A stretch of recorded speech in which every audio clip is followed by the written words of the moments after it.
देवेंद्र फडणवीस यांच्या बेडसाठी जवळजवळ 45 लाख रुपयाचे टेंडर निघाले. त्यासाठी निविदा मागवण्यात आल्या.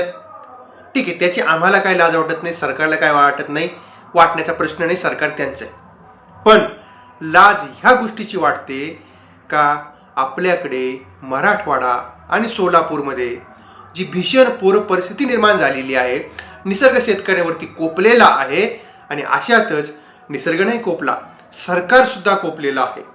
कारण सरकारनं जी आता नुकसान भरपाई दिलेली आहे म्हणजे फक्त घोषणा केली आहे, ती फक्त 50 रुपये प्रति गुंठा. विचार करा, शेतकऱ्यांसाठी 50 रुपये प्रति गुंठा. मुख्यमंत्र्यासाठी बेडरूम किती असणार आहे आणि त्यामध्ये बेड आहे.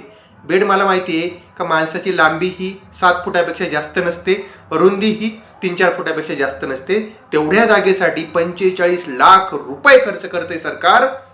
पण लाज वाटत नाही सरकारला का शेतकऱ्यांना फक्त 50 रुपये प्रति गुंठ्यानं मदत देतंय.